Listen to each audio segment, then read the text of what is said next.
नमस्कार। आकाशवाणी जयपुर अजमेर से प्रस्तुत हैं प्रादेशिक समाचार।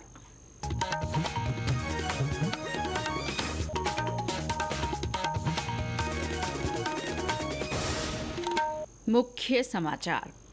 लोकसभा में 130वां संविधान संशोधन विधेयक पेश, इसे संयुक्त संसदीय समिति को भेजने का प्रस्ताव। बीकानेर से दिल्ली के बीच वंदे भारत ट्रेन के संचालन को मंजूरी। मुख्यमंत्री भजनलाल शर्मा ने दिल्ली में केंद्रीय मंत्री मनोहर खट्टर से मुलाकात कर राज्य में ऊर्जा और आवासन से जुड़े मुद्दों पर चर्चा की। और राज्य के कई स्थानों पर हल्की बारिश से उमस और गर्मी से मामूली राहत। समाचारों के साथ मैं शीला चावला और अब समाचार विस्तार से। गृह मंत्री अमित शाह ने आज लोकसभा में 130वें संविधान संशोधन विधेयक सहित 3 विधेयक पेश किए। इसके अनुसार प्रधानमंत्री, मुख्यमंत्री और मंत्री के 30 दिन हिरासत में रहने पर उन्हें बर्खास्त किया जा सकेगा। विपक्ष ने प्रस्तावित विधेयक का कड़ा विरोध करते हुए सदन में हंगामा किया। गृह मंत्री ने 130वें संविधान संशोधन विधेयक को संसद की संयुक्त समिति को भेजने का प्रस्ताव किया। विधेयक के प्रावधानों के अनुसार भ्रष्टाचार और अन्य गंभीर मामलों में जेल में बंद प्रधानमंत्री, मुख्यमंत्री और मंत्रियों को 30 दिन के बाद पद से हटाया जा सकता है। हालांकि रिहा होने पर वे दोबारा पदभार ग्रहण कर सकते हैं। गृह मंत्री ने विपक्षी सदस्यों के आरोपों का जवाब देते हुए कहा कि विधायिका में नैतिकता के मूल्य बने रहें, इसीलिए ये विधेयक लाया गया है। लोकसभा में आज ऑनलाइन गेमिंग प्रोत्साहन और विनियमन विधेयक 2025 पेश किया गया। केंद्रीय इलेक्ट्रॉनिकी और सूचना प्रौद्योगिकी मंत्री अश्विनी वैष्णव ने विधेयक पेश करते हुए बताया कि इसका उद्देश्य पैसा देकर ली जाने वाली ऑनलाइन गेमिंग और उससे जुड़े वित्तीय लेन देन तथा मनी गेमिंग विज्ञापनों पर रोक लगाना है। इस बिल के माध्यम से ई स्पोर्ट्स तथा शैक्षणिक और सामाजिक खेलों को बढ़ावा दिया जाएगा। इसमें ऑनलाइन गेमिंग अथॉरिटी की नियुक्ति का भी प्रावधान किया गया है। ऑनलाइन गेम से जुड़े कानून के उल्लंघन पर 3 साल की कैद और 1 करोड़ रुपए का जुर्माना या दोनों हो सकते हैं। अगर कोई इस कानून का दोबारा उल्लंघन करता है तो 3 से 5 साल तक की कैद और 2 करोड़ रुपए तक का जुर्माना हो सकता है। राष्ट्रीय जनतांत्रिक गठबंधन एनडीए के उपराष्ट्रपति पद के उम्मीदवार सीपी राधाकृष्णन ने आज संसद भवन में अपना नामांकन दाखिल किया। इस अवसर पर प्रधानमंत्री नरेंद्र मोदी, कई केंद्रीय मंत्री सहित गठबंधन के नेता मौजूद रहे। वहीं विपक्षी इंडिया गठबंधन ने उपराष्ट्रपति पद के लिए सर्वोच्च न्यायालय के पूर्व न्यायाधीश बी सुदर्शन रेड्डी को उम्मीदवार बनाया है। वे कल अपना नामांकन दाखिल करेंगे। उपराष्ट्रपति पद के लिए नामांकन भरने का कल अंतिम दिन है। 25 अगस्त तक नाम वापस लिए जा सकेंगे। पर्चों की जांच शुक्रवार को होगी। चुनाव 9 सितंबर को होगा। राष्ट्रीय अनुसूचित जाति आयोग के अध्यक्ष किशोर मकवाना ने समरसता बढ़ाने और अपराधों में कमी लाने के लिए सामाजिक सहयोग पर जोर दिया है। उन्होंने कहा कि इसमें साधु संत और संस्थाएं प्रभावी भूमिका निभा सकते हैं। श्री मकवाना आज सचिवालय में आयोजित बैठक में बोल रहे थे। इस दौरान आयोग के सदस्य बद्देपल्ली रामचंद्र और लव कुश कुमार भी उनके साथ रहे। अपने दौरे के दूसरे दिन आयोग ने अनुसूचित जाति वर्ग अत्याचार निवारण नियम के तहत किए जा रहे कामों की समीक्षा की और आवश्यक सुधारात्मक कदम उठाने के निर्देश दिए। बैठक में गृह राज्य मंत्री जवाहर सिंह बेढ़म ने कहा कि आयोग से मिले सुझावों पर अमल किया जाएगा। उन्होंने कहा कि सामाजिक कुरीतियों और मानसिकता में बदलाव लाने के लिए काम किया जाएगा।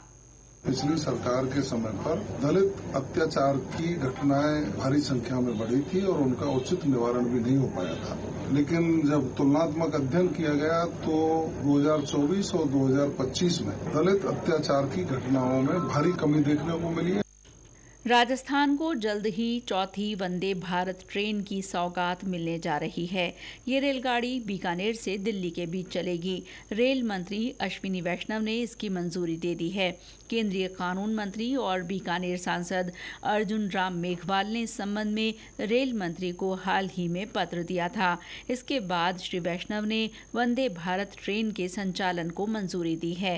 राजस्थान से फिलहाल 3 वंदे भारत रेलगाड़ियां चलाई जा रही हैं। ये समाचार आकाशवाणी जयपुर अजमेर से प्रसारित किए जा रहे हैं। प्रादेशिक समाचार बुलेटिन आप हमारे x handle @AIR News_Jaipur, YouTube channel Rajasthan AIR news और फेसबुक AIR न्यूज राजस्थान पर भी सुन सकते हैं।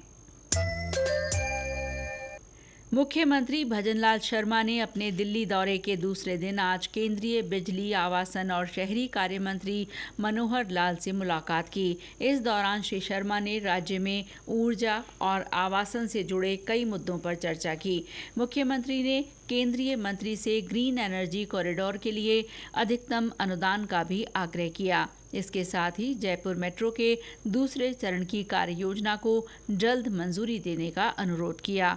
इस पर केंद्रीय मंत्री की ओर से राजस्थान को हर संभव मदद का आश्वासन दिया गया।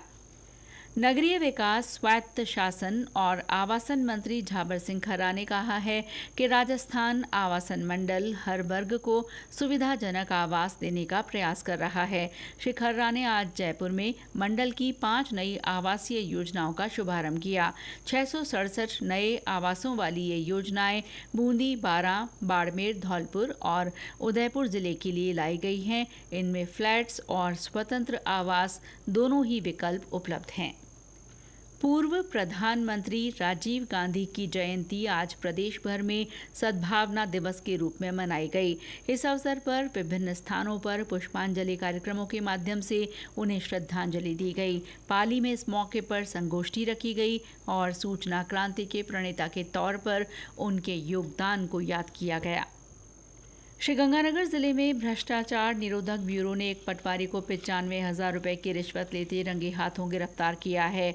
धनुर गांव के पटवारी पंखीलाल मीणा ने ये राशि पीएम फसल बीमा योजना की दावा राशि पास करवाने की एवज में मांगी थी। परिवादी किसान ने एसीबी में इस बाबत शिकायत दर्ज करवाई। इसके बाद टीम ने पटवारी को रिश्वत की नकद राशि के साथ पकड़ लिया। मनरेगा के कामों में पारदर्शिता लाने और मजदूरों के भुगतान में गड़बड़ियों को रोकने के लिए युक्त धारा पोर्टल लॉन्च किया गया है। ये पोर्टल पंचायतों में मनरेगा और अन्य विकास कार्यों की परख के लिए तस्वीरों का संग्रह करेगा। डीग जिले की 5 पंचायत समितियों को भी पायलट प्रोजेक्ट के तौर पर चयनित किया गया है।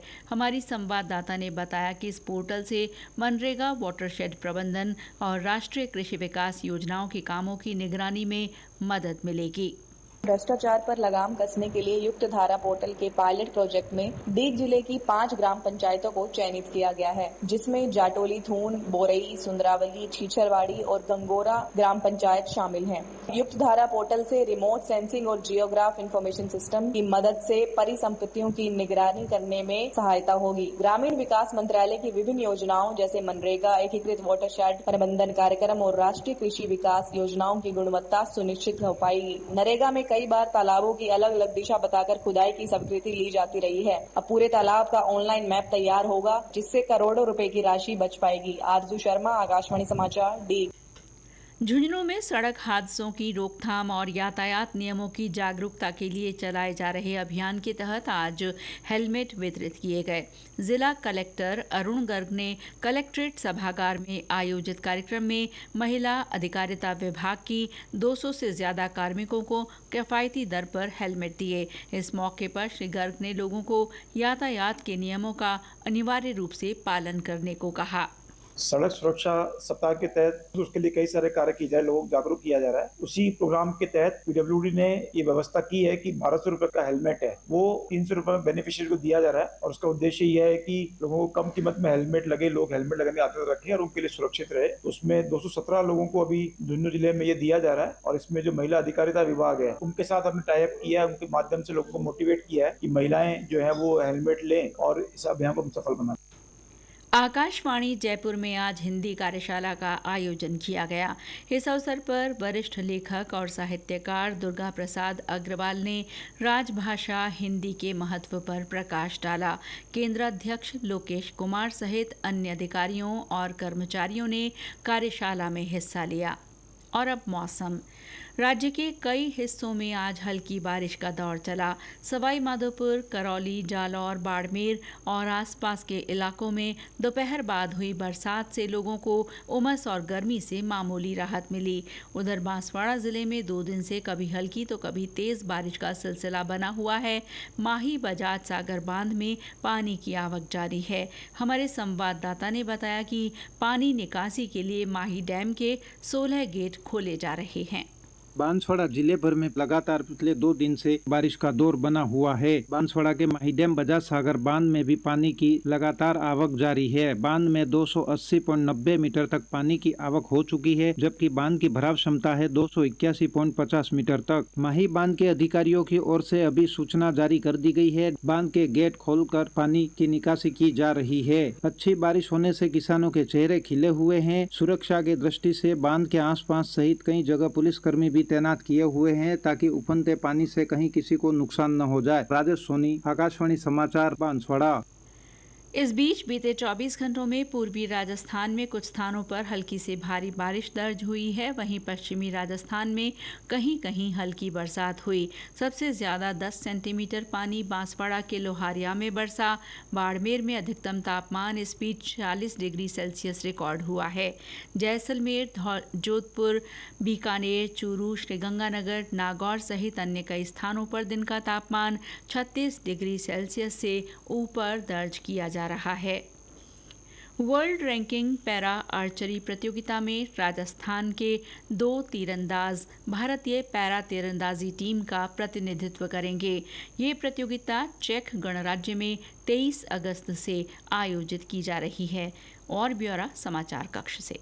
राज्य के पैरालंपियन श्याम सुंदर स्वामी और धनाराम गोदारा की अगुवाई में भारतीय पैरा तीरंदाजी team world ranking para archery प्रतियोगिता में हिस्सा लेने जा रही है।